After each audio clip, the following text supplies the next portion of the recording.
You're listening to the Unreasonable Fridays Podcast Network. I keep trying to understand what is like the deal. Like I keep trying. Like I don't know Harry Potter. You want to know what too? Though you know what one of my friends was telling me about, because one of my friends has been following like content about the game without playing the game, Right. and like not like watching streamers, etc. Right. But like, it's not a good game.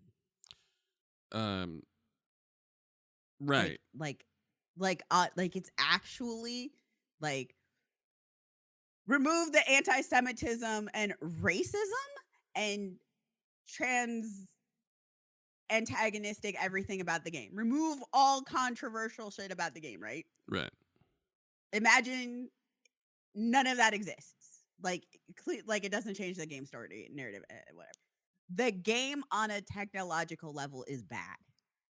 Like it is actually a bad game. Like it is not good. All right.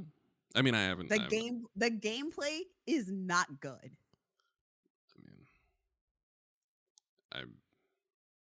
Listen. I mean, it's news to me. I haven't paid any mind to it. I think. Yeah, I think I have not looked at it in. I have not looked at it in motion. At all. I think maybe I saw like a review of it, half of a review of it when it first came out. So that's news to me. Yeah, it's actually just very bad. Hold on,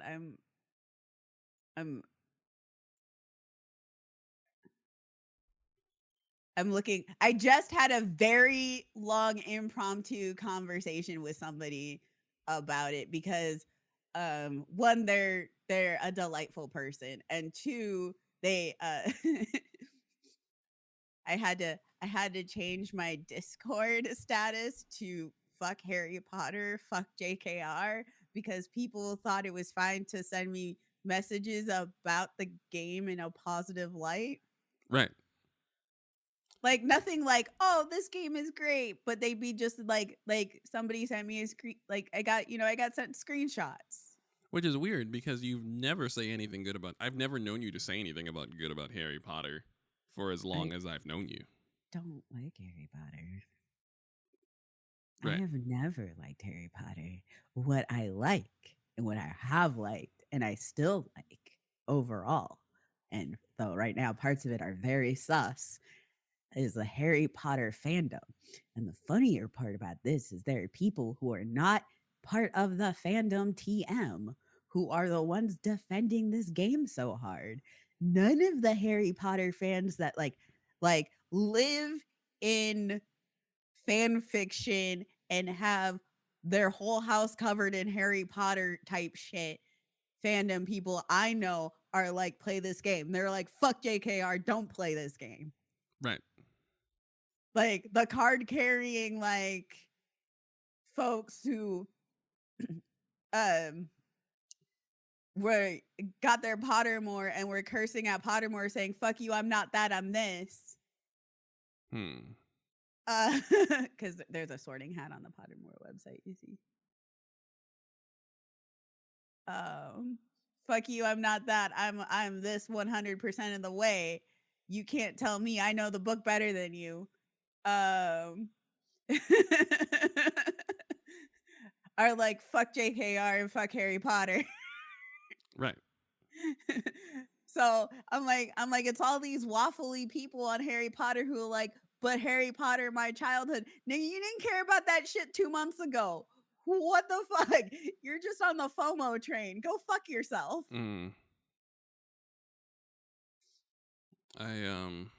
I said it in the Discord. I think as black folks, right? Like we're I think you're all raised by a problematic white creative. Somewhere along the line, some seminal thing that helped raise us was created by a problematic white person. Usually that white person is like away and being like a sneaky bigot.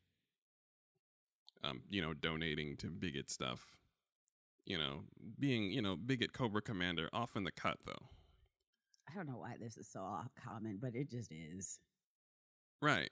I mean, like we didn't look. So like when we were kids, we let white people make whatever, and we didn't ask no questions.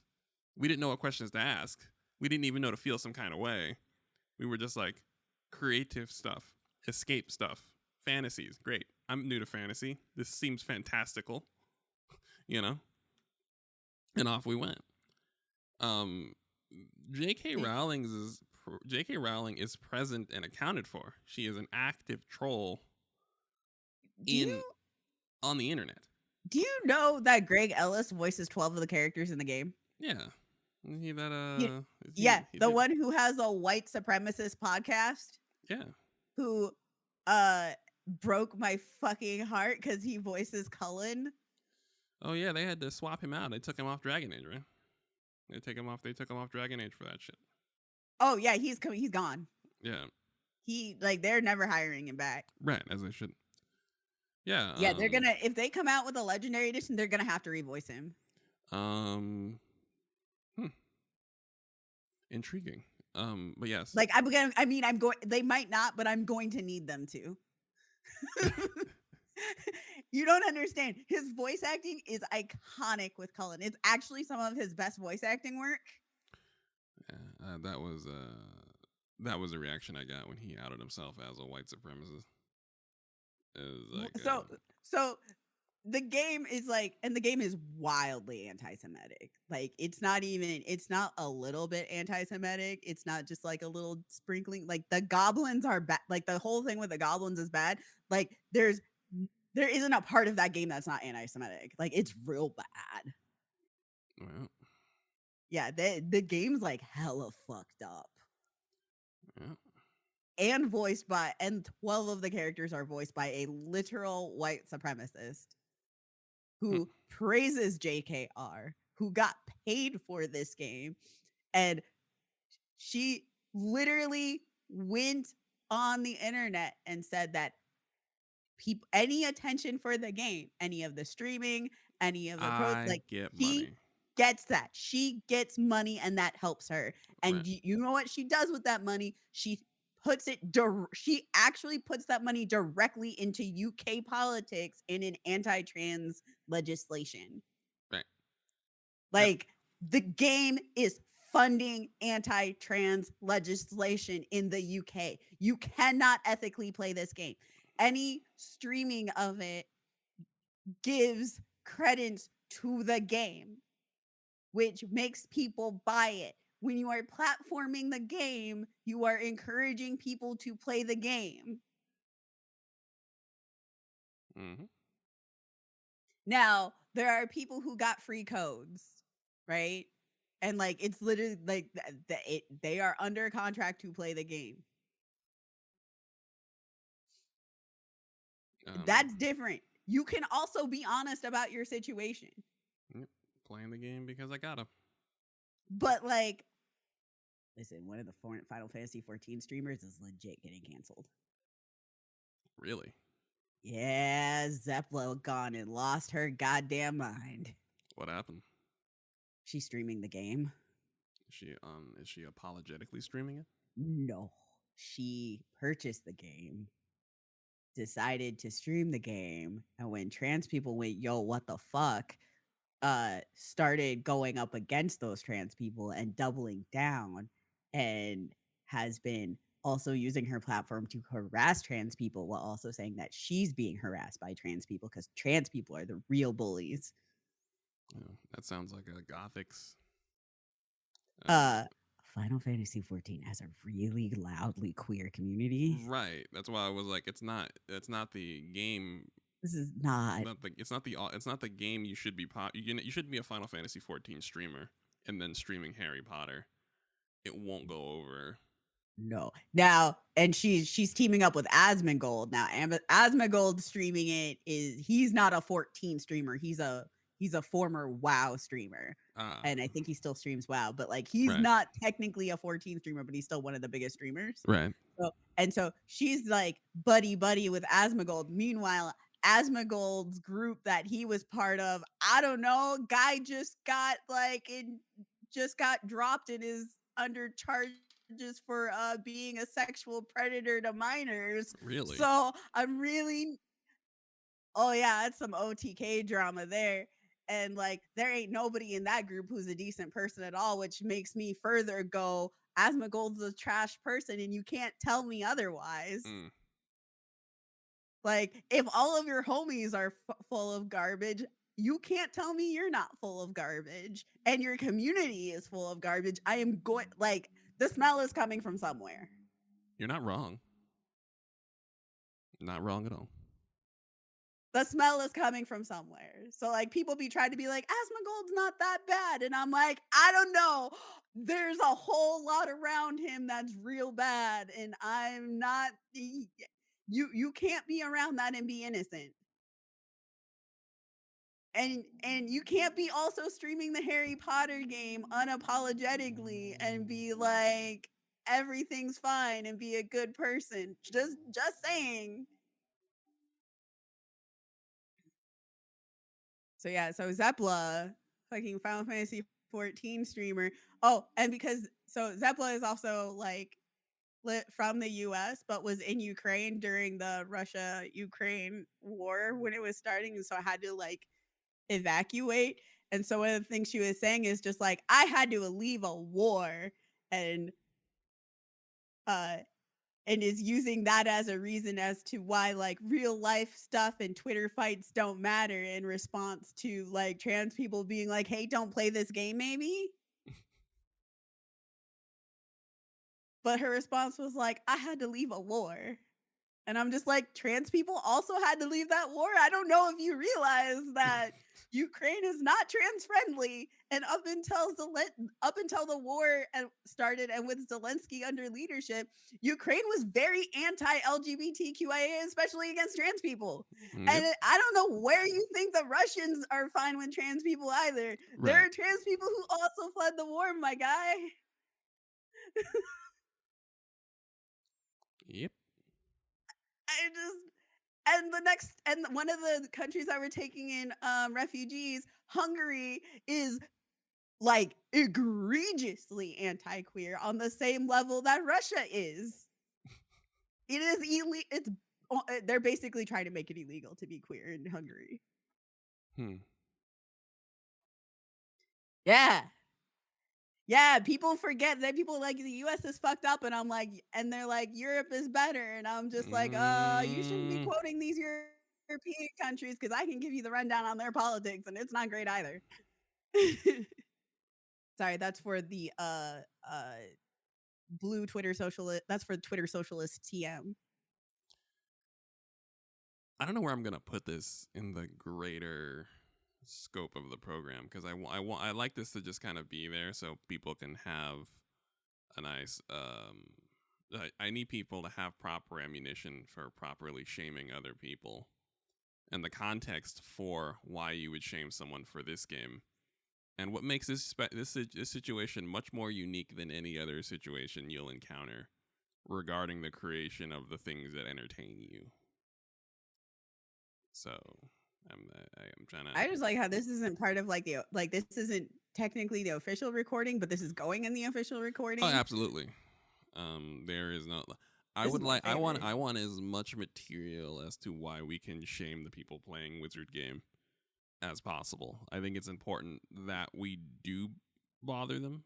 I think it's important that we not let this one slide because J.K. Rowling is right there being a troll. I understand if it's like also. Yeah. Sorry, I remember how I said I was going through a conversation with a friend about this. Right. So I was scrolling through the conversation looking for more ammunition, and this also makes it like interesting about Zepla. And I can't forget about this information. Right. Because Zepla is a US citizen, Right. like Zepla is of the US, there's actually special evacuation that US folks get that non-US folks don't get. So like my friend specifically grew up in a country that was under the threat of war, and because US embassies have special procedures when like under duress of war. So they knew specifically that if war was going to start, that they needed to go to the U.S. embassy because there would be special chartered flights to get citizens out. So Zeppela also probably had special privileges in getting out.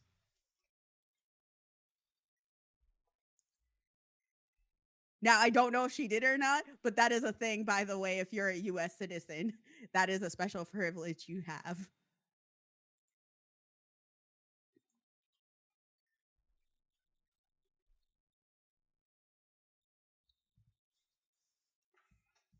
Well, there you have it. So I especially like, I don't know what the fuck she's doing or what the fuck she's thinking or what crowd she's gonna be in, but folks aren't gonna fuck with her the same way. You're gonna get paid by right wing folks. You can find the right group. They pay you pretty good for being a bigot. You just gotta find them. Once you find your audience, that's it. She's well. How do I put this? She's gonna have to move for that audience. She's gonna have to pull from other avenues. No. I'm not saying there's not right-wing folks in Final Fantasy 14. There's absolutely are, because by God, I've met them, but they are not popular. Right. It's not the type of game. I understand. Yeah, a game with moderation and like, listen, I'm not gonna lie. Like on my server's network, on my server right now, there's a person who people have been trying to help them, right? But they keep saying fucked up shit. We had a whole argument about pronouns because I don't even know how it started.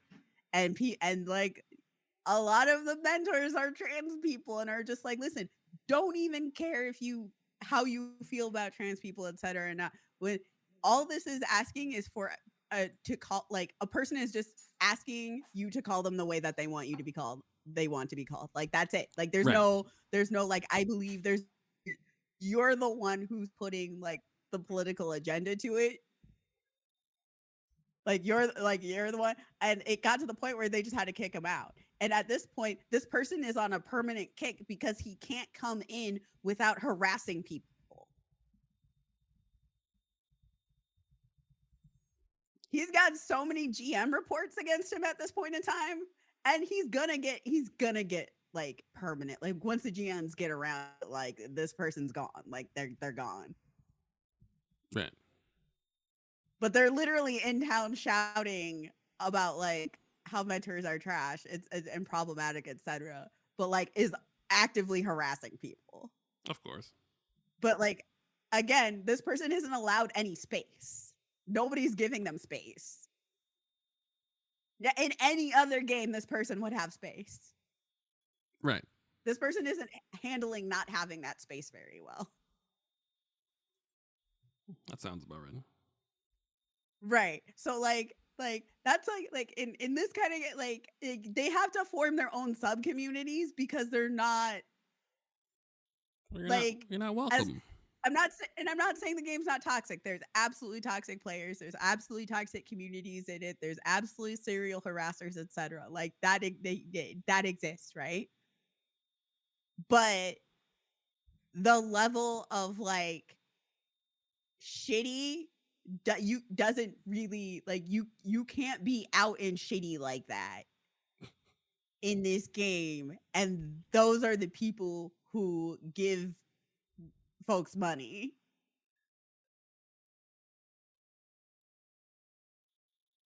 If that makes sense. It is.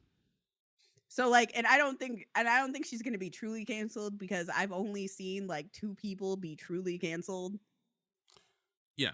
That's what I said. You just have to. It's almost like an audience. Like I said, it's like an audience shift. Yeah, it's there's gonna be an audience shift, but also because of the nature of Final Fantasy, there's also gonna be a business shift. So like the people that she interacts with now, like they may still on some levels have to interact because that's the way stuff are, but it's no longer gonna be on a friendly level. It's gonna be like, hello, colleague from another business company. How are you doing today? There's no more like, oh, did your mom enjoy the chocolates? I understand. It's more like it's gonna get real icy. we have an appointment at 5 p.m. Are you going to be able to make that appointment? Cool, I'm gone. Are we? No, we don't have to worry about rescheduling. It's fine. It's gonna be that. And of course, people are going to be like, "How are you associating?" And I'm going to be like, "No, they're probably not associating. It's going to be like strictly business, no longer parties outside. We're not having the New York. You're not invited to the CNN holiday New Year's party anymore. You can't get drunk with Don Lemon. Can't get no more getting drunk with Don Lemon. I'm sorry. By the way, that's my favorite time of year. Of course. That nigga get on TV. That nigga get drunk on TV. Let's go. That's our ancestors' wildest dreams right there. Is this nigga no, that drunk? Man getting sloppy drunk on TV, right? And keeping his job. He in fact gets paid more money because he pulled up drunk. Being paid more money to be sloppy drunk on TV is our ancestors' wildest dreams. Thank you, Don Lemon, for living for all of us. I think there's going to be an ongoing thing about properly providing the context for shaming people who want to play a wizard game. They go fuck themselves. Like I said, I get it. It's we're not used to this. Your fandom having a troll actively lording over it like the thing you enjoy, but okay, you wanted. I found a part of the rant conversation that I also had to tack away in my brain to tell you, because you're also going to have the same thoughts about it. What?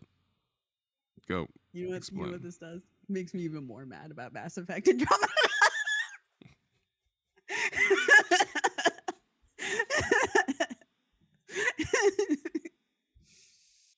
I mean, yeah. You have all of these like game except for the game what is it, like the publication called The Game, right? Is it The Game or The Gamer? The Gamer. No, it's The Gamer. The Gamer is great, by the way. Like they've been putting out some real spicy hot takes, and I am here for it. We're not even into shade territory. It's just they putting out fighting words. They were fighting IGN. I'm sitting here like, yes, they put out like 2 phenomenal hot takes I wasn't expecting from any part of games journalism. Right. Like, good on them. It was good. But you have all of these publications being like, this is a problem, it's a good game. Like, but they're also talking about like all the issues with the games as well, but still like saying it's a good game. IGN is like the most egregious one, but IGN, by the way, is not the only one. No. But all of them fucking publications all talk mad shit about Mass Effect Andromeda, which was a good game when it came out and still holds up. Yes. Still holds up. It's funny enough. So I consider Andromeda like combat R&D for Anthem, and it holds up better than Anthem. It does. It is probably the best. It holds up the best out of any BioWare game I've played. Oh, it's the best combat far and away. Not even combat, just narratively. I do like it. I would like it if it got remastered or touched up. That game has been kind of abandoned. There are some games that are critically panned for really the wrong reasons, that get abandoned and no longer get touched up in kind of as the normal cycle of remastering, remaking, or visually upgrading an existing game. I played it on PC and... Oh yeah, you don't need it to be remastered. I play it on console, so I need it. No, it does need a console remaster. You're right. I mean, it just needs a console, just a frame rate bump, which is like an upgrade, right? Just a Series X upgrade. Basically, console needs to experience what I was able to experience on PC. I because am. that game is still pretty. Oh yeah, no, I'm quietly waiting to play it again because I'd love to play it again at 60 frames per second. That would be amazing. So yeah, I'm 100% with you on that. I'm. Now you got me annoyed because we tore apart Andromeda to the point where there was no more Andromeda. We deserve that DLC. I'm so mad. Yeah, The greatest game that BioWare ever made. What about Jade Empire? No, I'm kidding. I was waiting for it. The game that we will never speak of. BioWare, boy. If they could delist, I would bet you good money that they had sent feelers out about delisting Jade Empire and were told no. Something went wrong because the way they don't talk about Jade Empire, they will never. You cannot look up any official discussion about BioWare. They will mention every other game they've ever made, but Jade Empire. They don't talk about it, and rightfully so. It was like we don't talk about it either, but we could absolutely center it, and we don't. But yes, I think Andromeda might actually. Is it really their best game?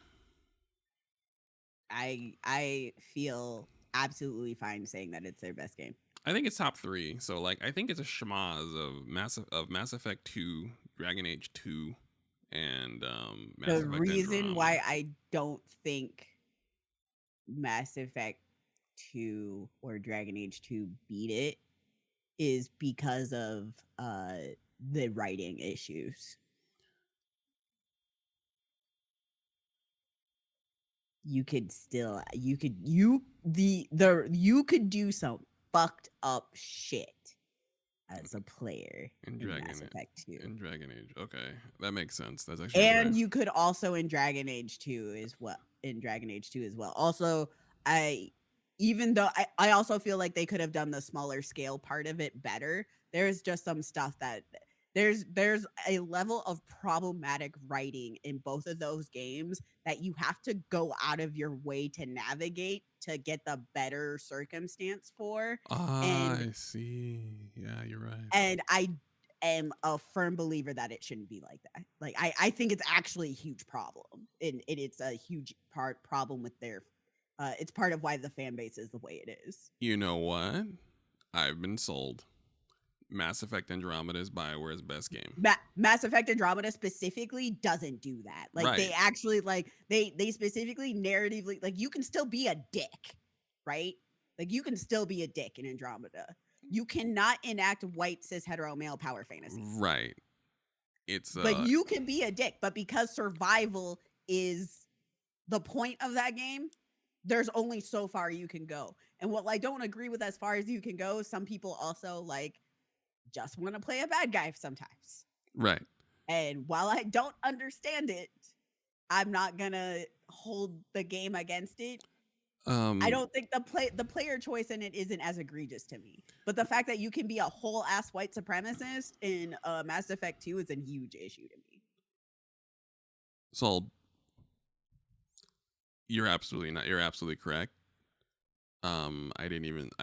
I know what you're talking about as we've talked about both games, but yeah, that should be a bigger strike against it, shouldn't it? And you know what? It is. As of right now, it is a bigger strike against it. Yeah, I think Mass Effect Andromeda's weakest point is the first quarter of the game.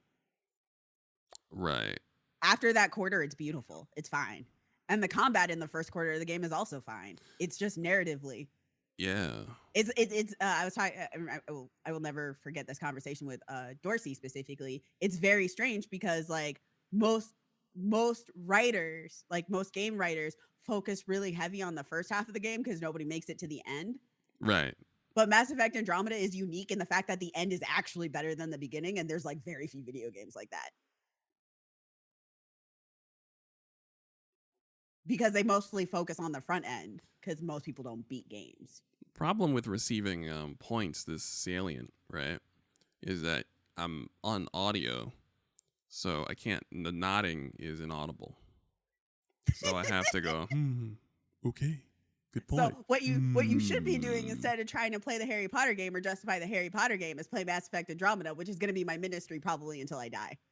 Go ahead, stand up,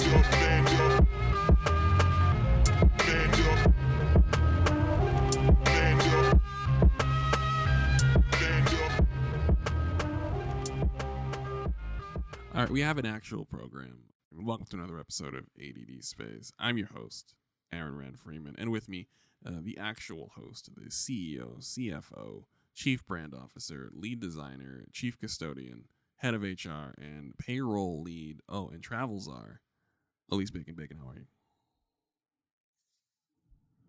Just, somehow I entirely missed the travel czar. It was actually Alicia who straight up pointed out, by the way, when did Bacon become a travel czar? And I'm like, excuse me, when did that even happen? Yeah, you became Travel Czar. Barely at the beginning of this year, I believe it was.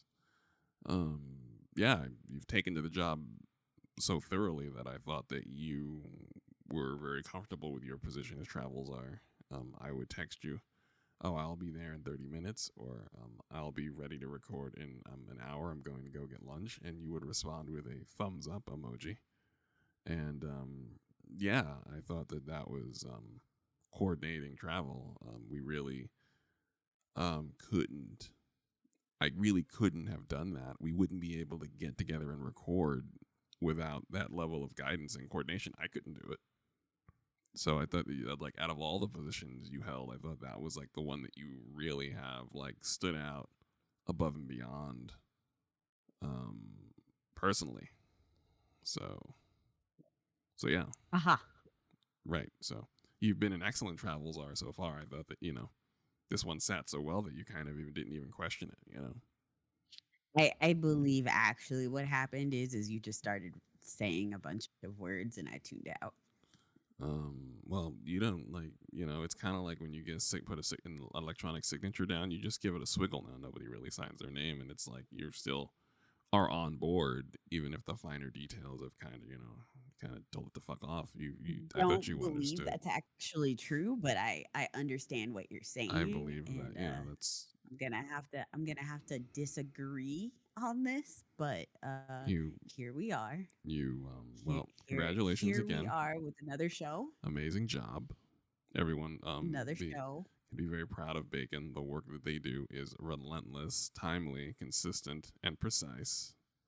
As always, we have a show. We opened up the show. We got talking about Wizard Game. Don't like Wizard Game here. Don't know why anybody would. But we went into that earlier. We'll probably circle back around to that. We do have an actual program about actual things. Yeah, I think most of what a program is going to be talking about the Nintendo Direct. Yes, the Nintendo Direct happened a bit of time ago, but it's still of value because of Nintendo Directs are of maximum value. And listen, oh my god, somebody had said they're like, oh, the Nintendo Direct was good this time, and I had to be like, hold up, ma'am. Yeah, that's an incorrect statement. The Nintendo Direct is good every time. It might not be what you're looking for this particular time, but it is good 100% of the time. Nintendo Directs have the same energy as a rock concert, where you ever see a rock concert and the guy will point to a certain section of the crowd and they'll cheer. And what Nintendo does is they point to their sections of the crowd for certain games, and that crowd is absolutely losing their fucking shit. And even if you're not part of that crowd, you have to understand that it's nothing but home runs for the people who want to see this thing. The people who are fans of it losing their shit to such a degree that Nintendo bats 1,000 on these every time. If you're not cheering, you must understand that the person next to you is absolutely vibrating. There's big anime tears coming down their face because of the thing they just announced. There is something for almost every. If you're a fan of Nintendo products, there's basically something for you almost every. I'm not a fan of Nintendo products, and I love Nintendo Directs. You're just angry at Nintendo products. I've just never been a Nintendo person. I like Luigi, I like Kirby, I like Samus, but a vast chunk of what they sell me goes over my head. The Switch itself is an amazing product, so it's more than fine. But I'm not growing up. I always wished I had a Sega Genesis instead of a Super Nintendo. And now that I'm older and have access to so many Sega Genesis games, I can comfortably say that I still prefer Sega Genesis games.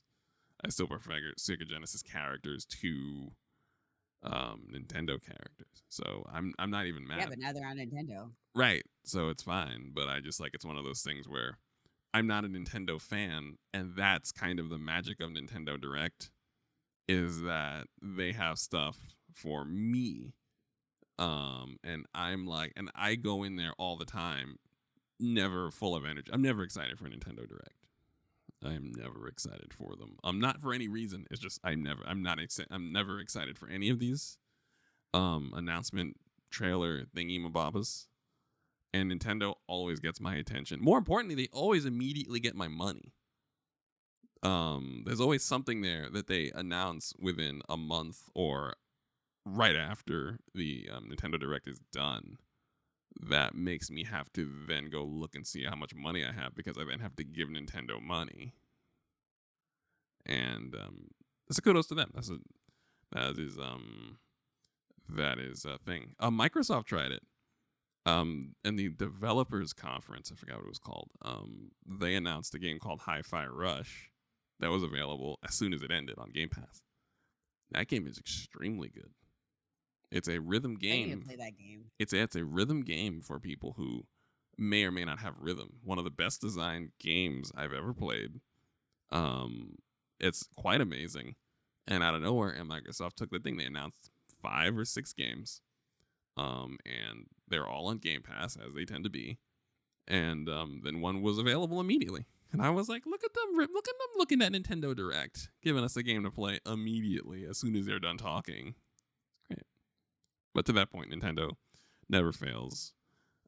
You owe me now $60, and we'll get to that later. I owe you nothing. You owe me $60. You owed me $20, so the last time I saw one, I had to run and get Castlevania Advance Collection, which I would not have known existed if you didn't make me watch that shit. And then they announced in the most recent one, they then announced Metroid Prime Remastered, which Metroid Prime is my favorite GameCube game besides the Resident Evil 1's remake. And I had to go buy that, and that was $40. And again, I wouldn't have known if you didn't make me watch it with you. So really the blame falls on you more than Nintendo or myself. And as a result, you owe me $60. Thank you. No. Yeah, you do. And it's important that we come to some. You can the payment plan. Like you give me $10 a month for 6 months. Like I don't care.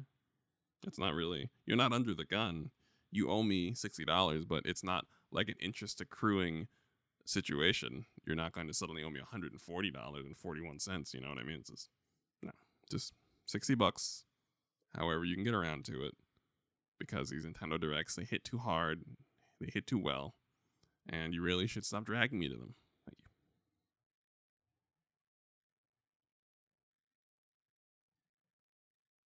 I didn't drag you.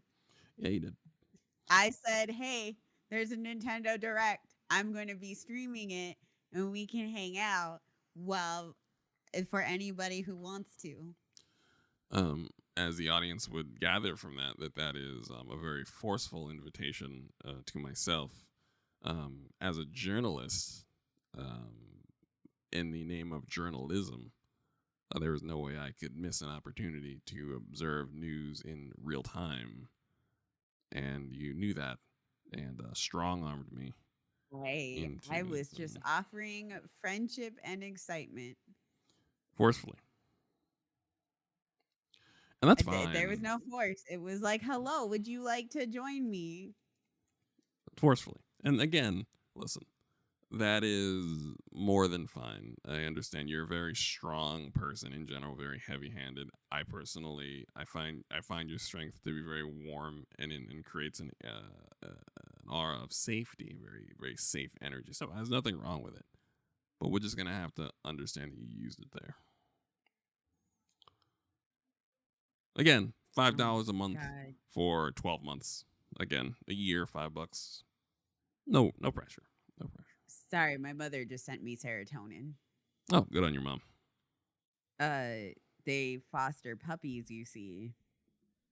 and they just they fought. So what, it's actually more complicated than that, because they were just fostering puppies, but then the rescue place, there was a thing that happened, and they ended up with a puppy that had parvo, which meant that they had to like super clean their whole house. And now they can only, and like for a very long period of time, because parvo can stay in the carpets, etc., is that like they can't have um they can't have like certain kinds of puppies inside of their place until uh like it's like it was like a year and a half, like because parvo can like stay in your house. Right. It stays in the things. Right. And so they can have puppies that have been thoroughly vaccinated against parvo, or Right. puppies who have already had parvo in they can foster those. So what they've been doing is actually they've been working with the veterinary clinics, that the clinic, the surg like that does the surgeries and stuff, that actually works with the shelter. Right. I mean, not with the shelter, with the rescue. Mm. And so they work with those dogs specifically. So they get dogs who usually have like severe medical issues and have like recovering from surgery, because my parents are two older people in a big house with a yard and dogs and have time. One, like my dad's retired, like, so it's like the perfect environment. It's the perfect couple. Like the kids aren't there. It's the perfect environment for people to foster puppies. They're like the golden people, where if you need people to foster, my parents are it. And Okay. they got an adorable they got a new puppy, and the puppy's name is Fantasia. I'm gonna send you this picture of this. I don't know what this mutt puppy is, but it's got eyebrows, and I can tell that my mom put the collar on it because it's got a little flower on the side.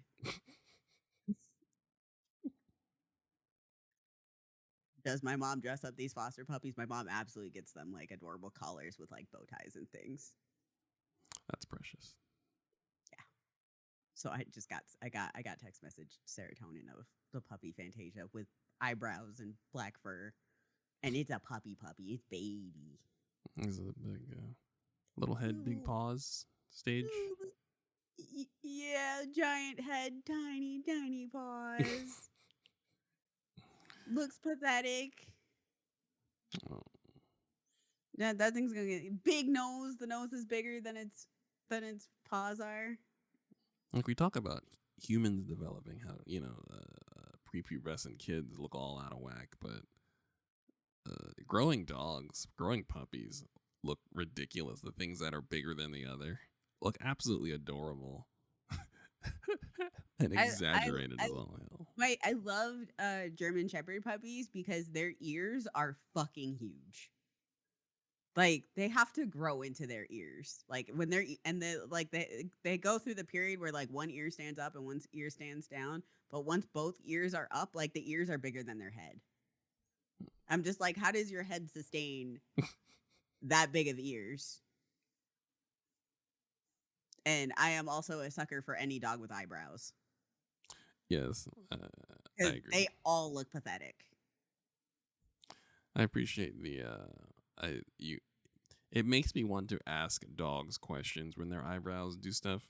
When they have eyebrows, right? I just want to talk. I always ask them what they think of things. Like I let them smell things around the house. I tell them what I'm doing. I check in on them because I just want to see what they think. Because they're so opinionated without realizing it. The eyebrows tell so many stories that I totally agree with that. Yeah, no, it looks like it looks like one of three things. They are confused about life. And who wouldn't be? They've seen some shit and don't know how to process the I've seen some shit. Or three, they just don't know what the fuck's going on. And I would just like to have a conversation. I would just like to chill and hang out with Eyebrow Puppy. Agreed. So sorry about I had to bring up puppy. I mean that's real. It's good to know your parents take care of puppies, and frankly, dogs with eyebrows are precious. Misshapen, growing puppies are also precious. And no one would object taking a moment from whatever we were talking about to discuss all of these critical facts, very important facts. So it's fine. It's a puppies are another form of journalism. Absolutely.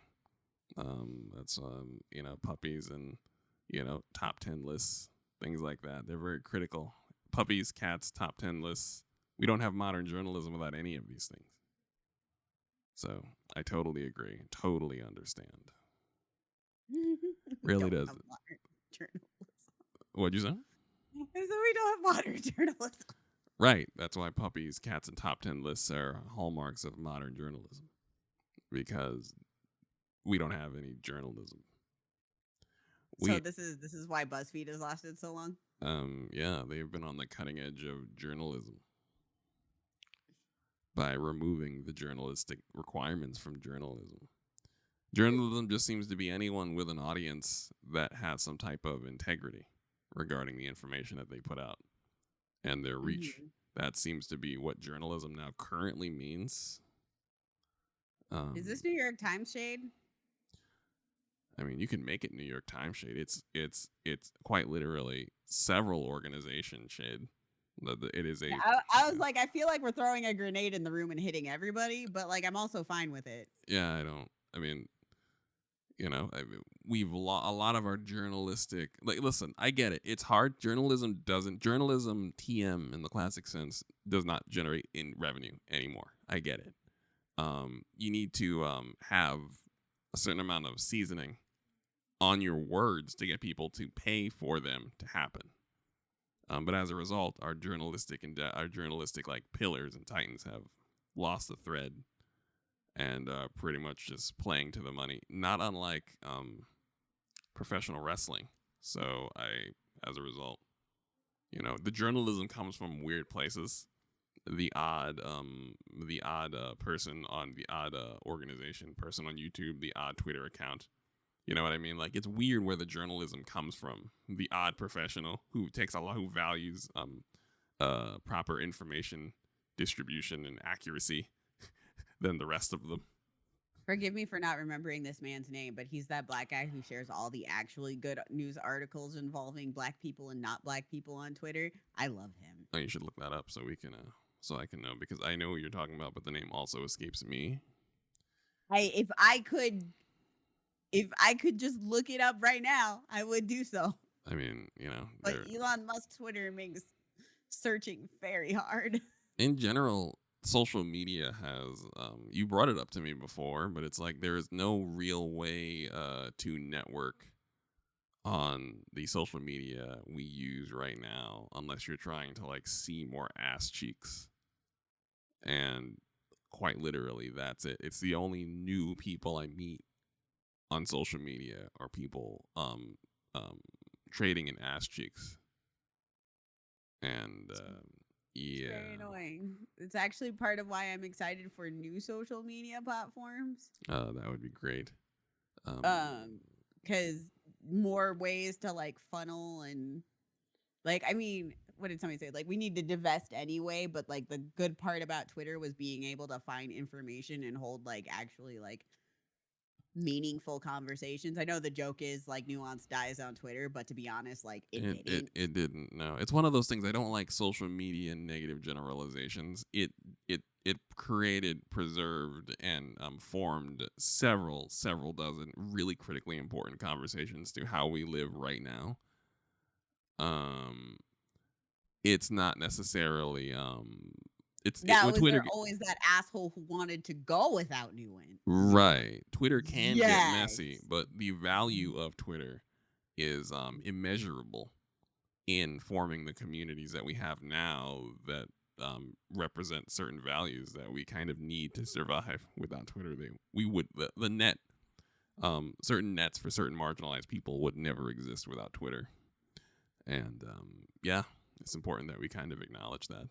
I mean, Twitter can be a cesspool, but most things are a cesspool. The various islands and settlements around the cesspool have value, though. And Yeah, Right. Twitter is where you find the random journalists, just people who kind of care, people who genuinely care, not proper news people, just professionals who really care about their profession and what that means for everyone in America. So, yeah, it's very odd. It's extremely. Am I looking up? There are several, almost all the from Twitter. I found well, almost all publications are ass, right? But Right. I'm like, I can follow these specific journalists as they go from one publication to the other. I can follow these specific journalists are very good and put out consistently good content. Right. And do really good journalism. So I'm like, okay, cool. I'm gonna follow these specific ones for their stories because their work is really great. It's very great. And I can trust at this point what they are saying because they have shown over the years that what they are saying is backed up. It's backed up and it's true. Right. So it's one of those things where it's just yeah, I'm not gonna like okay, this person sucks, this publication sucks, but this one writer at that publication used to work 3 publications back where I found them, and they're good. I know one of them was Yamachi. I think they ended up working at the New York Times, and I fucking hate the New York Times, but I will read their shit. I don't know. I don't think they work there anymore, though. I don't think so. Mm-hmm. I don't know. But you know who I'm talking about. Mm-hmm. There are several who I they were at the Washington Post, and then the Washington Post went through a thing, and they're no longer working at the Washington Post, but I'm following them everywhere else. Right. The journalism doesn't pay. So. It's a bit of it doesn't pay to the point where your favorite journalist probably won't be where you met them, and you have to follow them. Again, Twitter is a tool. A lot of its functionality has been removed by Elon Musk and replaced with nothing. Did you see the thing about the 2-factor? Because the 2-factor is cracking me up. You mean that you have to pay to use 2-factor authentication? No. It's specifically for text messages. So Twitter was an early adopter of 2-factor authentication, and when it first started, there weren't really authenticator apps. You could do it through your phone, so you get a text message, etc. Right. And so most people are grandfathered into the they're the text message 2-factor authentication, even though that is currently the least secure form of authentication. Right. So if you use the text message form of 2-factor authentication, that is going to be you have to pay for that. As of March 19th, you're gonna have to pay for it. Now, if you use an authenticator app, you do not have to pay for 2-factor authentication. It's just the text messaging one. And I was just first off, lol. And I'm you're gonna lose a lot of people with that because listen, people are not as tech savvy as we act like they are. Oh no. They're just not. No. And that's fine. That's okay, right? So you're just gonna lose a lot of people through that. And second off, I don't know how this is gonna make you money. This is not gonna make you money. People are just not gonna do it. I thought it was I thought it was a cost. You just pay your bills. I thought it was a cost saving measure. Apparently those texts that they send out, whatever that is, costs money. The actual text message. Yeah, it costs money. So they're making it a paid feature, but that's not going. It's going to cost them money to do that. People are just gonna leave. Yes, you're right, but I feel like with Twitter, right now, the cuts come first. The critical thought about the cuts comes second. Things happen. There's no critical thought about any of the cuts they've made. Yes, it is. Yes, there is. It comes from the Twitter users that critique the decisions afterwards. Whether they acknowledge it totally different story. But the critical thought, it does not come from Twitter itself. It does not come from whoever's left working there. It comes from the people that critique it on Twitter in real time. And every so often, there'll be a course correction, I imagine, because Elon Musk might have seen one of those tweets. But otherwise, You mean like the ones where they're explaining how to troubleshoot his own shit? yes. Or like the person that used to work there is like telling Elon like this is how you fix this, by the way. Yes. Because that shit endlessly cracks me up. Yes. He fired so many people. I'm like, you are Yes. so fucking garbage. Random people, random ex-employees telling you how to operate how to run your business when you could have not fired them. But it's generally an embarrassment. And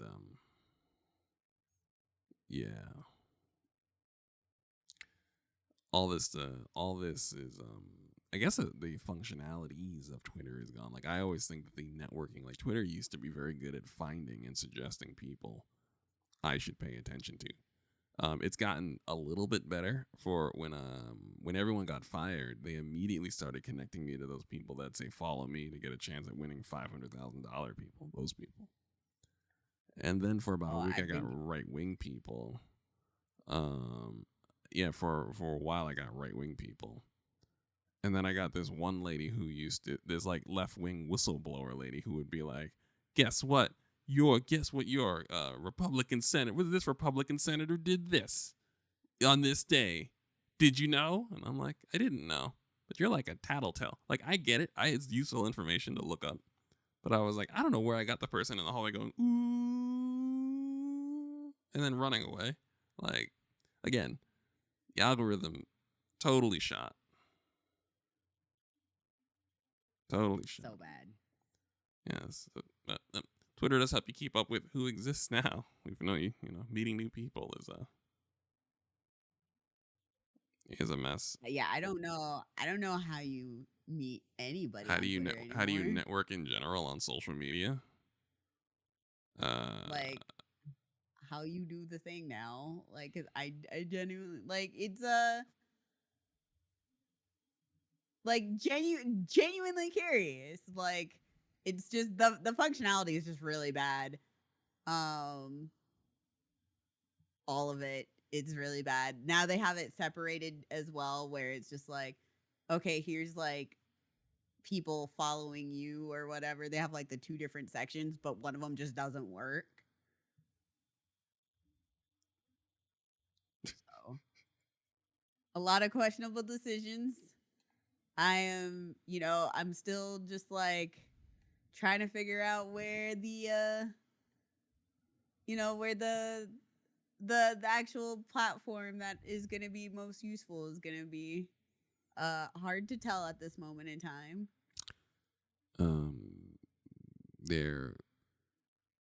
I'm waiting for Hive to have a browser because that's actually kind of a problem. It doesn't have a browser yet. Right. And a lot of people like for screen readers and things like you really need a browser. You need links. App only does not work. Right. Well, I'm trying to think of any prospects. And now that you actually had this conversation, it's such a little bit of a wasteland. But I guess we're just gonna have to kind of wait for social media to recover from. There's two prospects. There's Spoutable that's coming up, and then there's Spill that's also coming up. Oh yeah, Spill. I signed up for Spill. I signed up early for Spill. Yeah, I signed up. I reserved my name for Spill. I haven't. Right. I think they said like end of February ish. So waiting for that. We'll see. We'll see where the people take us. Yeah. Where are we gonna be at? Who knows? Just waiting to see. I am a little excited to start up like new on a platform because it also like we're starting fresh as ass. I also kind of killed my following when I ran a blockchain, like not what everybody thinks is of a blockchain anymore. There's a thing that made it so that you could block all of the followers of a person who was retweeting you or harassing you Ren? without like individually like doing that. But they were a turf journalist, and I don't think a lot of people knew that they were a turf journalist. And I got caught under that, and it killed. And like, I'm still unblocking people who don't need to be blocked from that.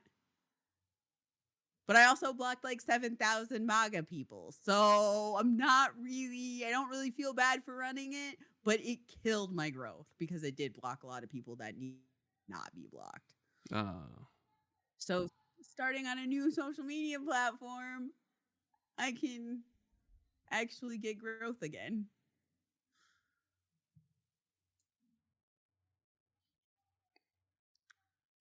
Root for us. Oh yeah, we're gonna be. I guess we'll be UN Fridays on things. Just letting it know. We're not on the things, but we're letting you know we're gonna be on the things. We're gonna be there. Starting We will over. be on the things when it happens. Yes, advertising our podcast, waiting for the network to expand. Then finding out we again can only meet people trading in ass cheeks again. But alas, we were supposed to talk about Nintendo Direct. But we're still gonna talk about Nintendo Direct. You're just kind of ducking me, which is fine. I get it. It's fine. You're just kind of. I'm not not ducking you. There's nothing to duck. You're right. I mean, it's fine. I'm really like it's really a friendly. It's a friendly debt. It's not a hard debt. I'm not trying to make money. I'm not giving you anything. I don't even have anything to give you. You give me money. Right, and you can give it back to me. Like I feel like I can give you back money that you gave me. Like the next time you throw money at me, I'll just I'll just be like, oh nope, sorry, reject. Send back to sender Cash App. Well, that's not a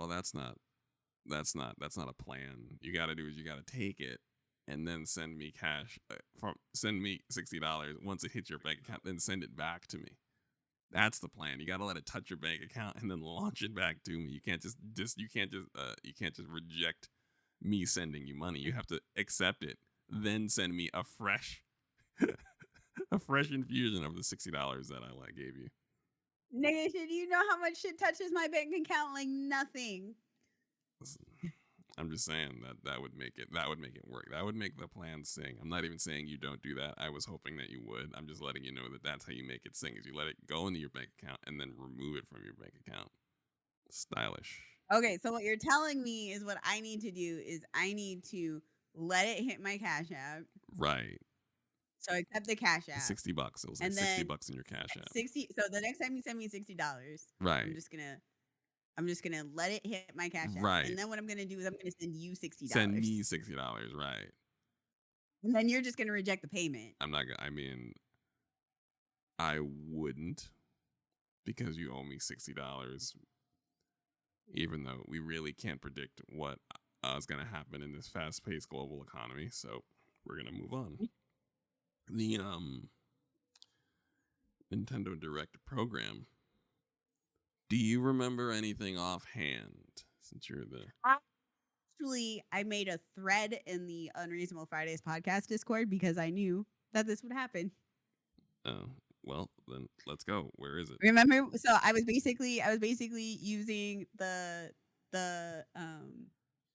Unreasonable Fridays Discord to live comment on the new offerings that Nintendo was giving us. So if you go to the Discord and go to the AddSpace channel, good sir, there's a little hashtag symbol at the top. That's for threads. Oh, I know how to use it. I'm telling you to look at your own thread and tell me what it says before I start talking about Metroid or just start pulling names from this list of things. Okay. So the things that I found, personally found important from, even though I'm not going to play 90% of these games, but the ones that I found very important from the Nintendo Direct was, of course, Pikmin 4, Pikminaholics. You're back. You have it. It's coming. People who Have no idea what the fuck Pikmin is, but like puzzle platformers or cozy like games that make them smile. Um, Pikmin 4 is coming out. Strong recommend. It's gonna be a little open world. You can ride a dog. Um, we have Volume 3 of Xenoblade Chronicles, which I don't Xenoblade Chronicles 3, which I don't want to talk about my issues with Xenoblade Chronicles 3 because I still have not gotten yet to play it because I fucked that whole thing up. Do you have the game? No, that's my problem. Like, I remember there were issues with getting it to your house. There were issues, but because of how long it took to like even get the game or get the issues, it ran into the other game that I had to play, not optional.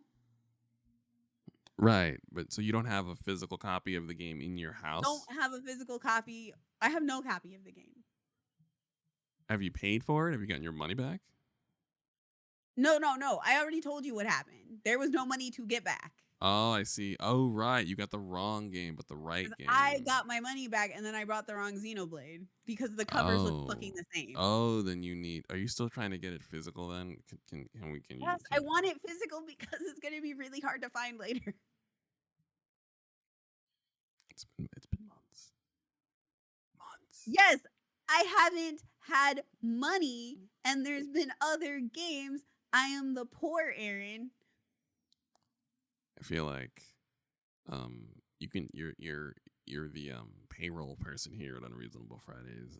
You can cook the books. Like, I'm trying not to say that as like the person who started this thing. Like, I'm trying not to be like officially be like, hey, Bacon, cook the books, because that's illegal. But Bacon, you can cook the books.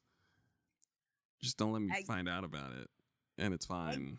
There you go. Can't cook the books. I'm not actually though I can be like, hello, I'm Bacon and I need money on payroll. Yeah, I can't like cook the books because I have no control over the things that have the money. You pay your payroll. Be payroll. I literally have no control over the money. Just do the payroll thing. Little corruption. Anyway. A little corruption's good for the spirit, Bacon. I literally can't. I don't even have access to do corruption. I believe in black corruption. There you go. Hashtag black corruption. I believe in it. What are you anyway? A game that looks quite interesting. I believe it's a new IP. It's called Fashion Dreamer. Everybody looks very sick in it because it's got that very pastel pale like art style. But one of my homies called it Influencer the Game. If you like kind of dress up sort of stuff, this looks 100% up the alley. It actually looks very cute, though the skin tones are wanting. I know this all sounds very shady, but I actually think it's going to be an enjoyable game. Well, listen, you can enjoy a game. You can absolutely enjoy a game, but them skin tones, listen, I understand Elden Ring, for example. You cannot even make a black person in the game, but it's a phenomenal game of immense value. What? You made a black person? No, you didn't. You made a light-skinned black person-ish person. You make black person? I made a black person. No, you didn't. You can't make one. You cannot make one. You can try very hard, and that person, like, you can make a person whose mom was black and have them in Elden Rings, but you cannot make a person who with two black parents. No, you cannot make it. So, and that's fine. Still, it can be a seminal title, a Game of the Year candidate. Listen, I made a whole ass black person whose white recessive genes definitely came through. She's saying that their grandmother was white. Or, like some plantation owner. Okay. You got to send me this because that would make it the far and away blackest person in the history of Elden. Well, you know how sometimes, like, in black families, like, a nose will come through and will be like, oh, right, we the descendants of slaves? Yes. Yeah, that's what my Elden Ring character looked like.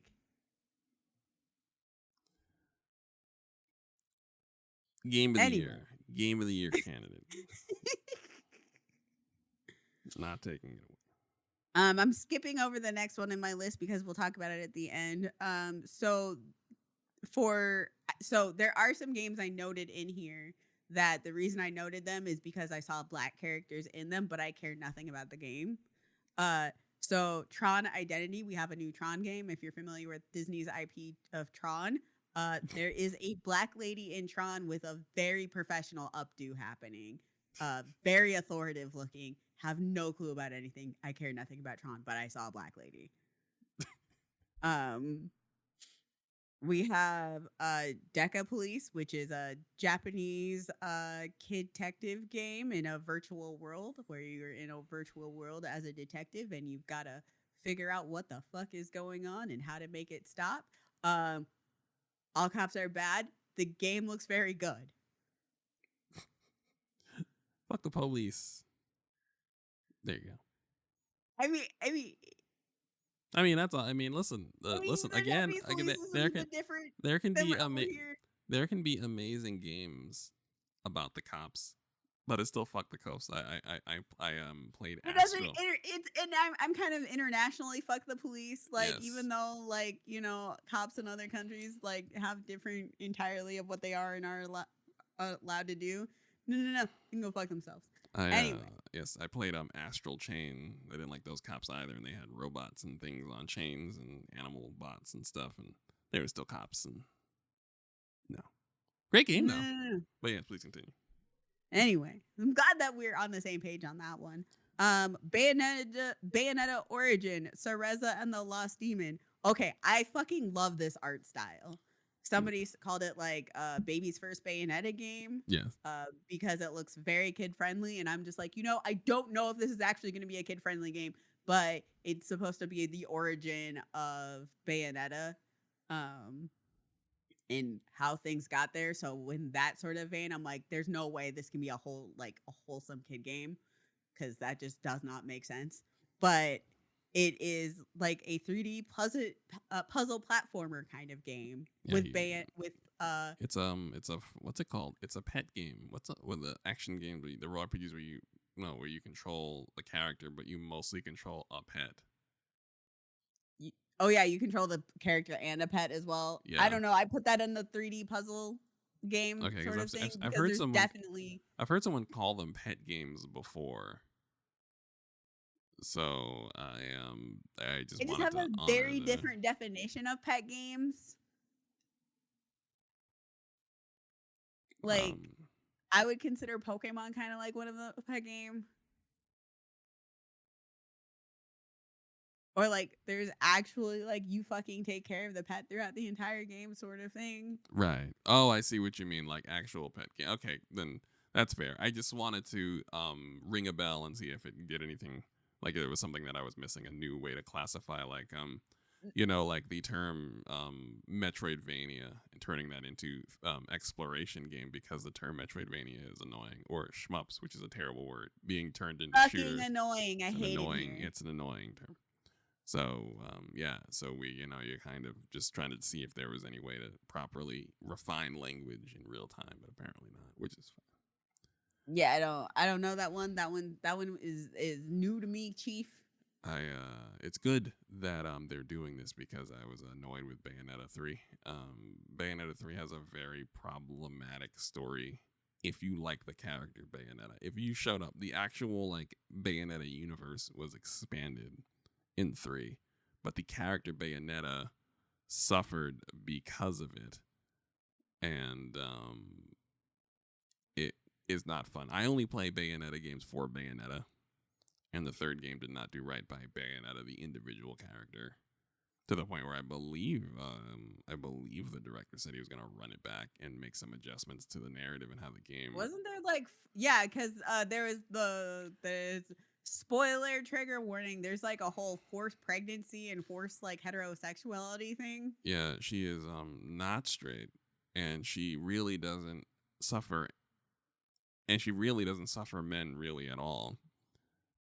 Yeah, her partner Jean is killed, and she is apparently has a child with a male character who's just kind of a goofball the entire series, and is now like a proper love interest for Bayonetta. They have a kid, and Bayonetta cares about him, which is kind of not the character.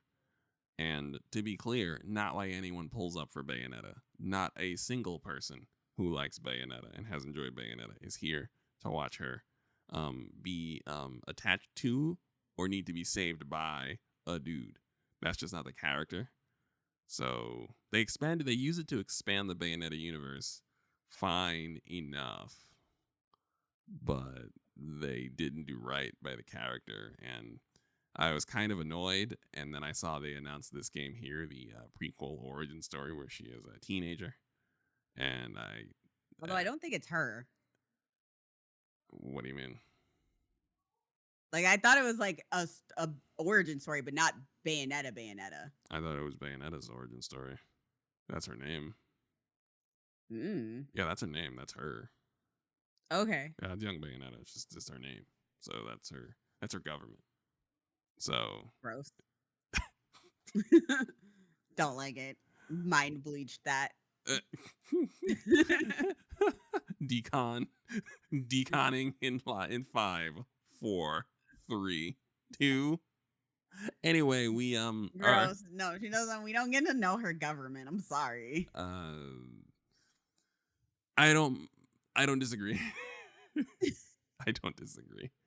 But like I said, we'll have to take some time to talk about Bayonetta 3 separately from everything else, because that's like a whole thing, and time is limited. We will have to sit down, because then also I don't. Oh yeah, Bayonetta 3 also was the game that got fucked up, because I was gonna play Bayonetta 3, and then like that whole section around Xenoblade Chronicles 3 and Bayonetta, it was all bad. It was all fucky. I lost a whole month and a half of games that I had planned on my schedule to play, and then it just like didn't fucking happen. Oh man, buddy, it was so bad. I respect your will for physical copies of games. I really truly do. No. I only keep physical copies of games I'm collecting. I understand. And I have specific criteria for collections. It's just Xenoblade Chronicles 3 goes under that. What is the criteria for collecting a physical copy of a game? I'll give you my collector's criteria. All right. It's long, and I want these fools having it. I want nobody judging me for my things. Wait, what? People, listen. Nobody judging you for shit. No. You are Trade free. Secrets. You are free. Yeah, I am free to not divulge in my trade secrets. Oh, then we ain't telling nobody shit. Okay. We fuck are it. on air. Motherfucker, listen. I didn't know. I thought, listen, people always talking about, though. There is so much literature about collecting a thing that you want to collect that I just thought you didn't care. Now, if you care about people, I fucking care. I care deeply. All right, if you care about people knowing what governs you collecting a game, then we ain't gotta say nothing. Listen, audience. Because people don't keep their fucking mouth shut. Listen, my guy, if people are going to DM me about Harry Potter, do you think they're going to keep their mouth shut about like what my game collection criteria is? That is true. They hit you up about Harry Potter. It's weird. Right. All right. Well, then we can skip it. We're moving right the fuck along. Right. People just be saying we are respecting about like who they are saying it to or why. We are respecting every concept, every angle of autonomy here at AddSpace. I didn't know that was a trade secret. So you know what? It will remain a trade secret. That is now bacon secret sauce. We're moving along. Please continue. You know what you can do? You can just ask me, is this a game you want a physical copy of? And I'll be like, yes. And I'll be like, and they'll just be like, bet. Or yeah. Anyway, the next game is okay. So Disney is out here with the tugboat style animation doing their version of Cuphead, Illusion Island. We got Mickey Mouse, Minnie Mouse, the whole game in that beautiful special art style that is entirely 100% built in racism, but it's Disney. That's very good. I only accept Donald Duck as a womanizer. Thank you. I didn't know Donald Duck was a womanizer. Yeah, there is a few classic Disney films where Donald Duck he ain't shit. There's one where he's actually on the beach just chasing around women, squeezing after their ass cheeks. And They do that thing where they have the Mexican women in the bronzer, the white women in the bronzer, and call them Mexican. And he's like, "Oh, mamacita," and I'm just like, "Donald, please." And Daisy Duck is furious, and has more than one. That's Donald Duck likes women. Like we've now glossed over that. Donald Duck likes women. He likes them far more than he should, in a very disrespectful way. So now I only accept Donald Duck as a problematic womanizing character.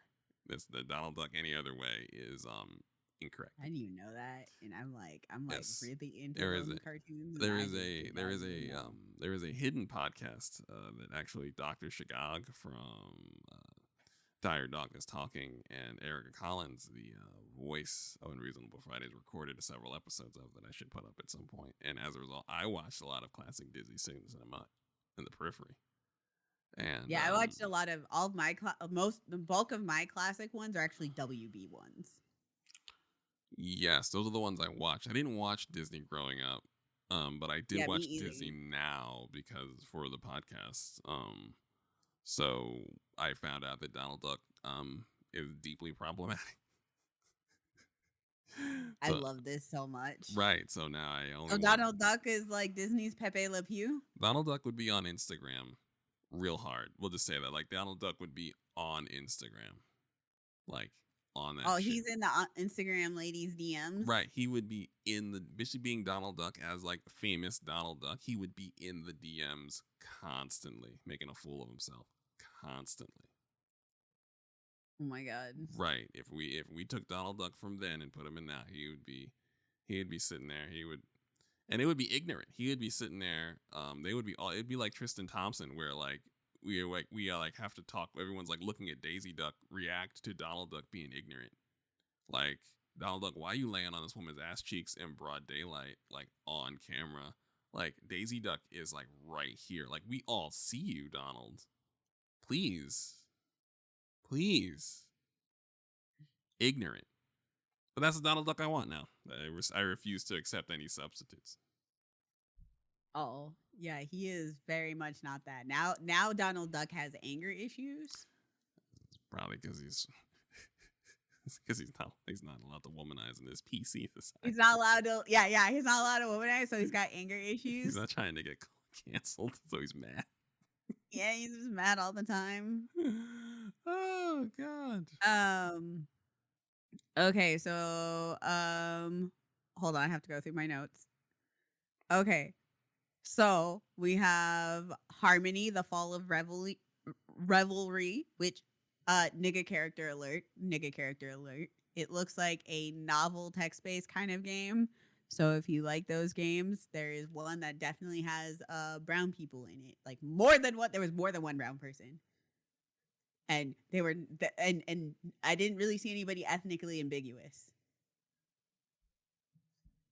So and that game also has the same composer from Celeste. So we're looking at like probably indie game badassery territory going on there. Love to see it. What we got? Oh yeah. Octopath Traveler 2 demo is officially out.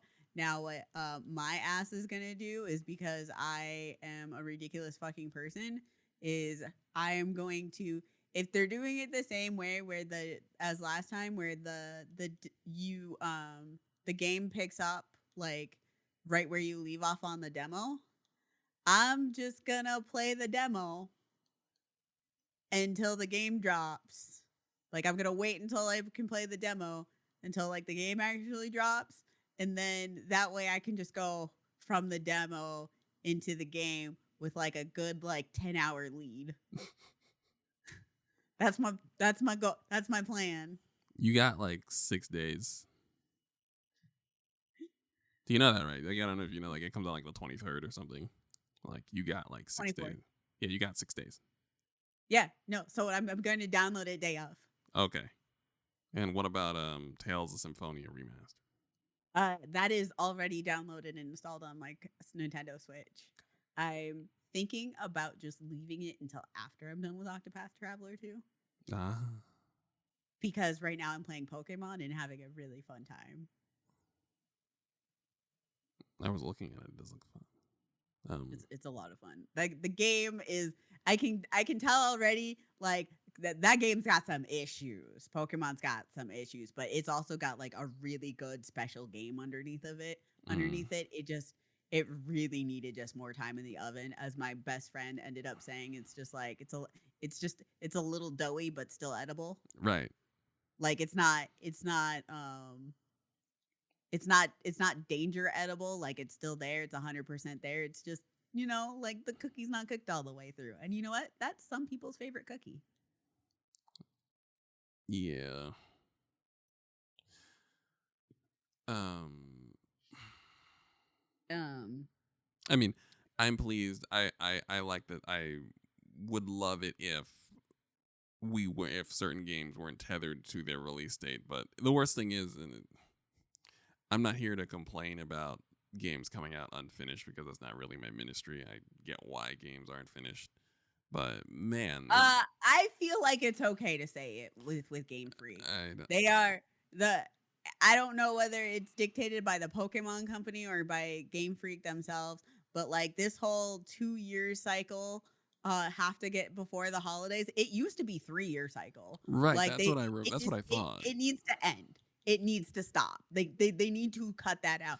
They are too big of an IP, and we're just not in that kind of like space anymore where like the game will sell really heavily regardless of what time of year it is.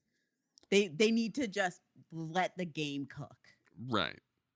And I'm a firm believer of all of that period. Like I because like I don't want I have the overworked didn't rest enough disease. Right. Like legit, that is my condition. I don't want anybody else to have that. And the amount of like you can literally get chronic fatigue syndrome from stress, like too much stress. Right. Um, so like I don't want anybody to be working in those kind of conditions where they can get this kind of illness. Agreed. Everyone will buy Game needs to Pokemon. cook more. Yeah, everyone will buy Pokemon when Pokemon comes out. But I also believe no game benefits from a strict window of development, especially not during a pandemic. Like Not during anything. every I don't want anybody to like that, and that's the entire basis of my the games are coming out too soon. mm, Like they need to. I'm coming at it from a production standpoint. Also, like I wonder if now this is the thing. Also, I realize is I don't know whether it's I feel like COVID's touched every game. yes, it has. But it's COVID touched has it. touched every fucking game. It's why I'm specifically like normally I would talk about like, oh, these games had a lot of bugs, etc. But I'm just like, if you look at any game that was in production over COVID Right. or like even had QA during COVID, there's fucking issues. Every single one of them. Right. All of them. So I'm at this point I'm not judging games off of their issues because they're all having issues. Right. It's Like I think the next batch of games that we have will be a little bit better because by then, like what happened is like people have figured out how to work from home. Like my favorite thing is like right now. So I play Final Fantasy 14 like religiously. We talk about it all the time. There are distinct audio differences between the different boss fights, and all of the content was done during COVID, right? right. Like there's some fights I have to turn my audio all the fucking way down because the voice lines are so fucking loud, Right. and then other ones are just too quiet. So I have to turn it all the fucking way back up. And it's like the sound levels are very different on each one, and it's because like they're still having voice, like even now like voice actors are still doing the voice recordings from setups at home, and like there's just um different like takeaways like with the audio production. Like it's just all messy, and that's fine. Like I don't have an issue with it. um but it's something that I've noticed. I'm just like it's been really funny. It's just like, oh, look at all these audio levels just be all fucked up. Yeah. The Callisto Protocol game I actually enjoyed didn't do well. Wasn't critically received well. Um, it has. Like I was telling Erica, like there's a moment when you can tell when the pandemic hit the studio. The game is one of those single take games where you're just following the person around from room to room, from level to level, through the door, under the table, all over the place. One take. And then at some point, you just like fall down a hole and they cut to black. And then they just simply pop you up in a whole level. And that's how the Mhm. levels transition. And it's kind of like from the beginning of the game where it's very meticulous in there, like the direction of where you're going. You understand. You ever see a scene where you know the direction of all the action from front to back and left to right? You can put a map, you can create a map in your head of where the scene took place.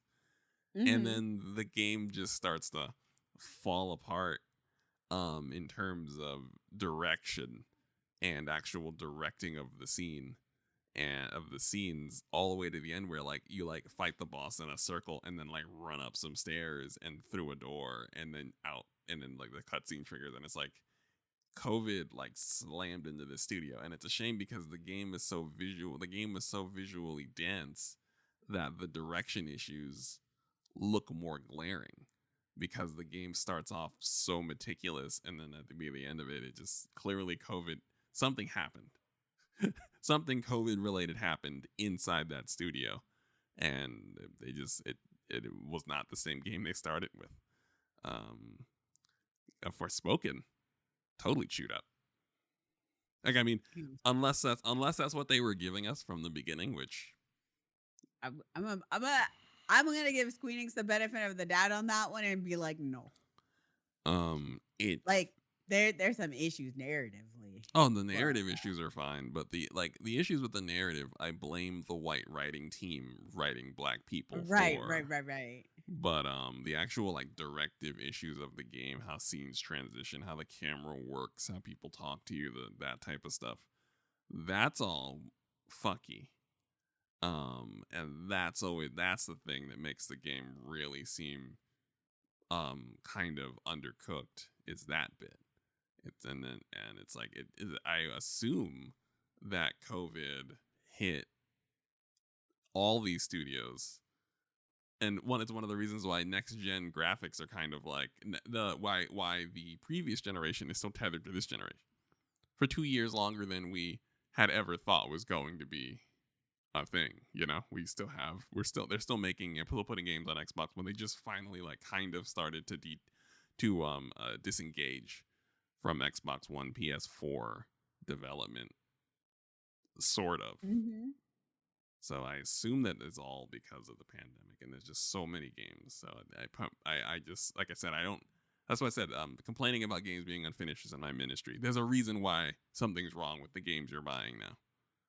There is a very clear reason. Right. And I think because of something like that, they should have delayed the game. They should delay everything, yes. But I guess you got to make your money back. I assume that's the problem. That's not going to be an issue with Pokemon. Right. But what we've learned about people who like money is that they like their money, even if they have enough of it, even if they will make money. They either would probably way. make more money if they let me put it this Yes. way. They would probably make more money. Yes, If they had money. that is a quality, well-timed quality when you have a known product, with a lot of public cachet. Then you don't need to worry too much about rushing it out. Right. However, people who want the money want their money right now. That's what we've learned from the pandemic. So True. they want their money right now. You and I understand that a perfectly programmed Pokemon would then sell more copies, but they want their money right now, right this second, now, sooner than now. Just put the game out. Ship it now. Ship it now. Don't ship it now. Now, ship it. Sorry, my brain took the theme from Bop It, took the Bop It song and put it to Ship It Now. Which Bop It the toy? Yeah. Bop It. Twist it.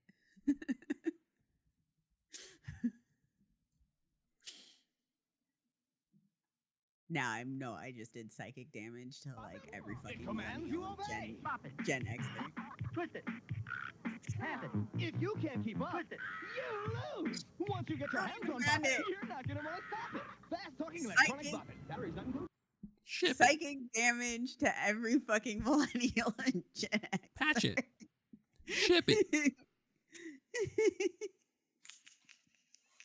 Load it. Patch it. Ship it. Yeah, that's what my brain went. Helping. Yeah, now there's an earworm. I'm probably gonna get hate messages from that. And you would have earned it. I fully support this. I accept that. If you need to DM me about that one, you can DM me about that one. That's You fine. would have earned it. You can absolutely message me about that one. That's fine. I accept full responsibility for what I just did to everybody there. All right. We are Okay. We are approaching the end of our program. So You want me to list off the other important games? Sure, drop them on everybody. Okay. Some of them are like super, super important. So I'll just do the super important All ones. right, let's do the super important one. Super important ones. Super Okay. important. All right. August 29th, the Sea of Stars. We have Sea of Stars. The demo is out right now. That's a fantastic game. Listen. Hype. Advance Wars 1 and 2 is out in a few months. We're looking at April 21st with both online and local play. So for all of your fantasy war danigans, Nintendo style, Advance Wars 1 and 2 is coming out. All right. We have Kirby Returns to Dreamland Deluxe.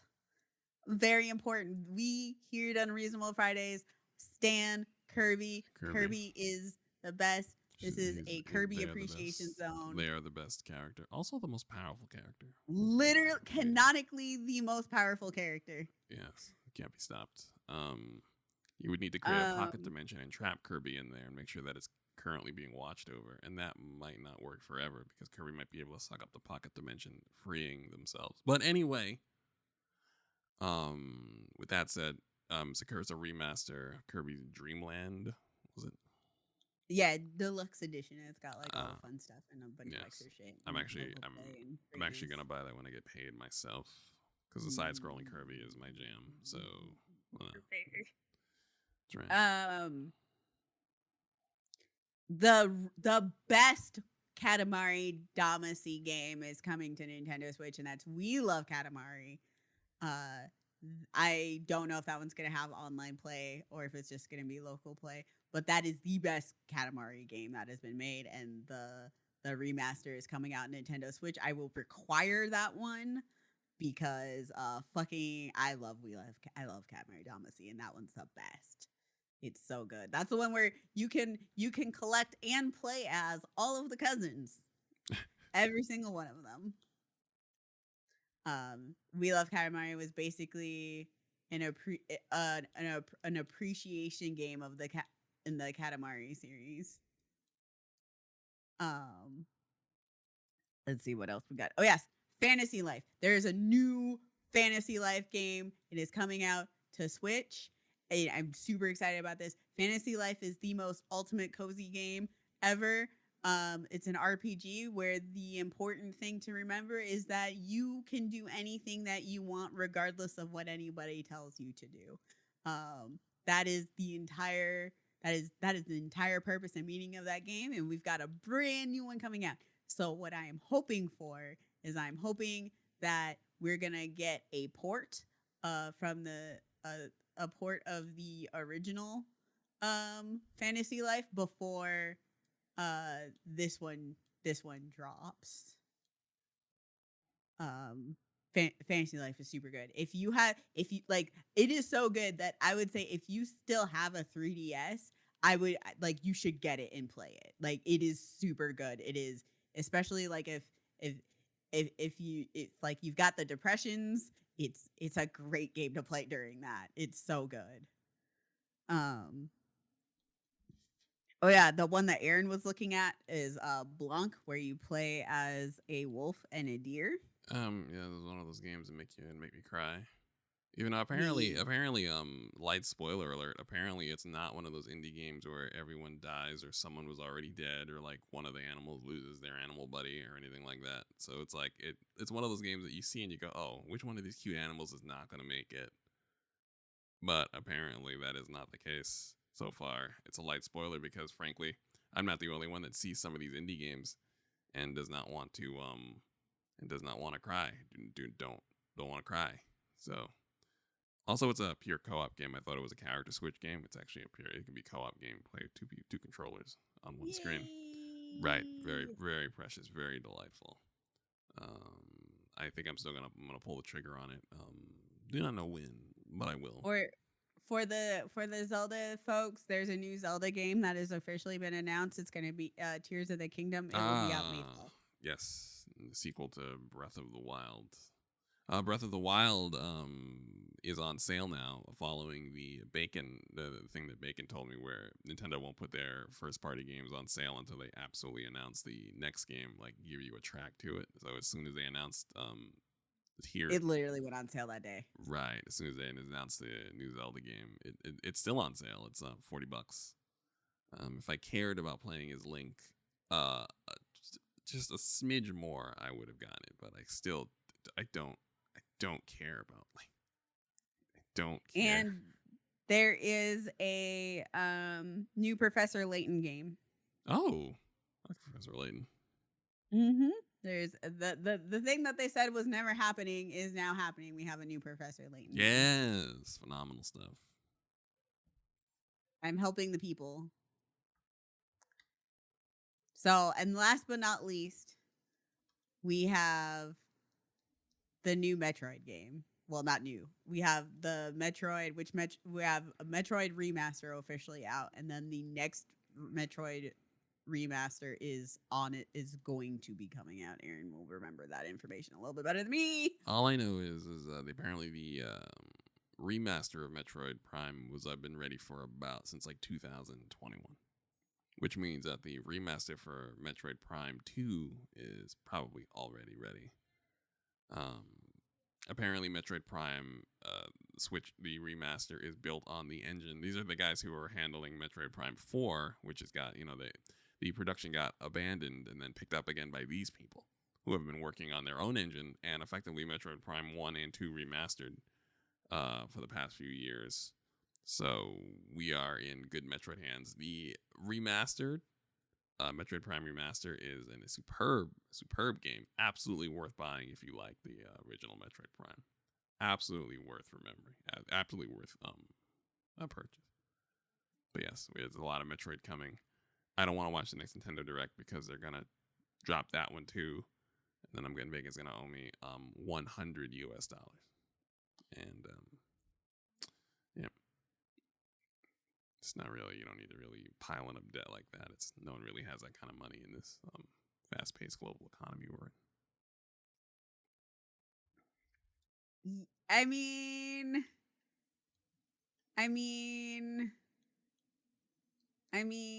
all you have to do is not strong arm me into watching Nintendo Directs.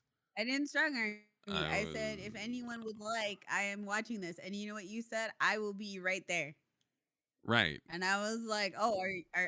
I'm like, "Oh, okay." I thought nobody was gonna take the bait, which is another reason to join our Patreon so you can get the code for the Discord. Unreasonable Fridays Discord server. Yes, that is patreon.com/unfridays. Patreon.com/UNFridays. We still need. Well, it'll be good. It's good. And then other people can see how Bacon strong arms me into watching these things that inevitably cost me money. It's not truly unfortunate. I mean, I just, I was just like, listen, I just want to live stream with people. I understand. That's all. So I was just gonna live stream, and I was just gonna be like, we can watch the Nintendo Direct together. Right. And then Aaron's just like, "Oh God, I guess I'll be there." I'm like, "Oh, you don't. It's fine. That is not. I'm That is good. not. That I was is. planning on You, watching this you by get myself. the It's fine. aggression. Yeah. See the passive He's just aggression. like, They'll go along with the actual strong arming, and then when I express concern, you get passive aggressive with the whole. Hey, you don't have to watch it. It's fine. I'll watch it either way. See the passive aggression there. that wasn't. I mean, that wasn't passive aggression at all. I was being honest. The fact that you, sir, were not listening to my words Passive. is not my fault. Listen. We'll be back. We will. I don't got the energy to be passive aggressive like that. That's so much work.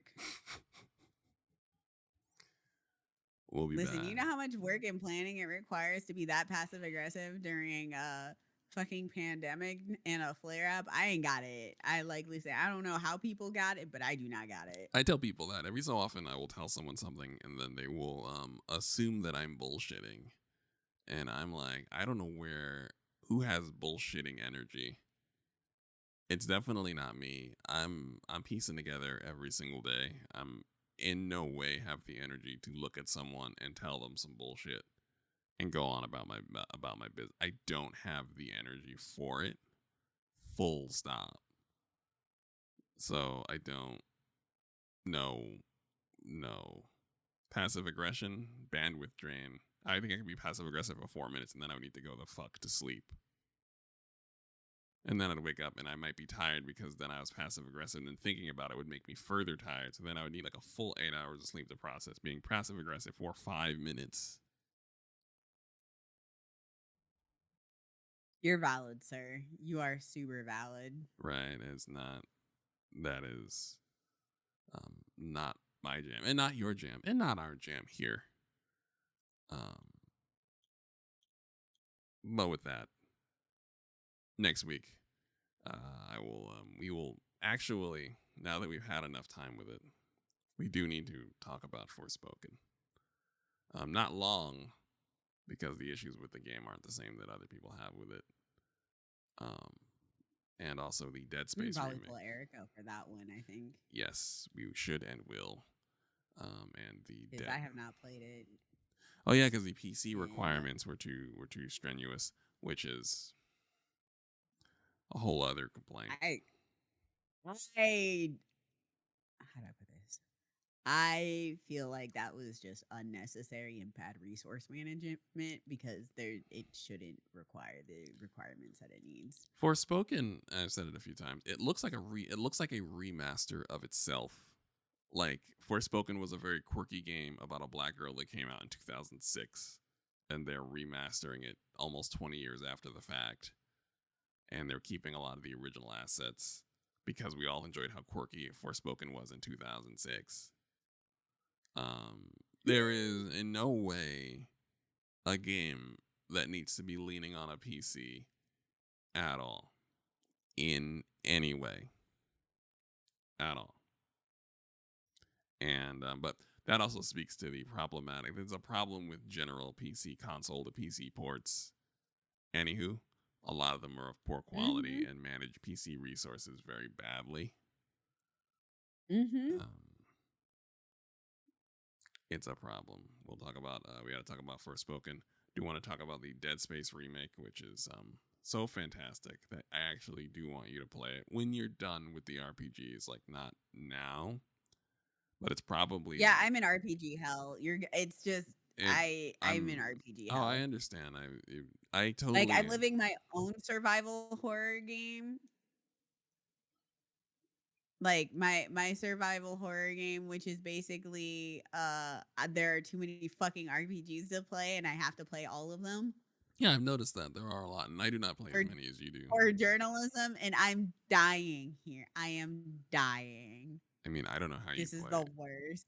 I will freely admit I do not know how you play RPGs one after the other. How you stack them up because they're not long as it's not a negative that they're long, but it's just you are on this game for it's so many hours at a time when you have to be a journalist, social commentator, payroll manager, travel czar, CEO, CFO, lead designer, head of human resources, and a therapist. You don't necessarily have all the time to play all of them, but I know you want to. It's a lot. I feel like I make a pretty good dent. I think my issue is, and I always feel, and I feel bad about this because of the whole social media, the whole like commentator thing that we've been doing, is that it's just like, so what are you doing this week? Putting another 40 hours into my 200-hour game. That is your choice. That is your jam. Some people watch TV, some people watch movies, some people read books, some people play games, some people play all the games, some people play one of the games. So it's more than fine. I also know that I do things that like aren't quite necessary, like 100% my RPGs. No. Now this is the thing. I'm not too sure if you mentioned it. You don't like it when your RPG battles sneak up on you, right? Where all of a sudden you like walk into an area and all of a sudden the enemies are all too strong for you because you didn't level up before. You like to be constantly prepared, right? I don't like it when it's too easy, but I don't like it when it's too hard. I like to make sure that like I am at the fight is appropriately done, if that makes sense. There's a proper level of engagement. Like I'm not struggling, but I'm not like just coasting through. But that usually in JRPGs requires you to grind. So I grind in between the levels. Yeah. And I also like doing like there's also like side quest thingies. And I don't always like waiting until the end of the game to do them. I like doing them as I'm playing the game, because once I beat a game, I don't like coming back unless it's like for stuff that you can only access after the game. Like once I've beaten the story, I like being done. To be clear, I think this is something I realize also playing more and more JRPGs as time passes. I think the grinding is part of the narrative. It is.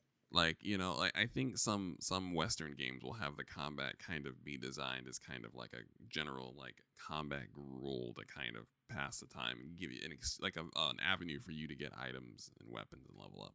But I think JRPGs, the actual like grinding is when you connect to the characters, and it's unique to that genre. Western games started to catch it when the looter shooters, long-term looter shooters, the ones that succeed, are very good at that as well. But JRPGs, I think it's absolutely necessary that you grind them to get the most out of the narrative. You have to hone your skills. I think it's something about, because usually there is an element of character growth in JRPGs. Like your character grows as part of the narrative. And it's not as believable if you do not grind that character a bit. It just doesn't hit the same. When your character, because, they always have the thing, whatever signs of growth they make, they talk about it. And it's not believable. But the extra 20 hours you've spent in some field fighting purple cows or whatever, then you were there for that. You were with them while they were shooting at the gym, so to speak, and it just gives the narrative more impact. So I would argue that is 100% necessary. And the narrative impact definitely the narrative impact has more weight if you've done 100% of the RPG that's in front of you.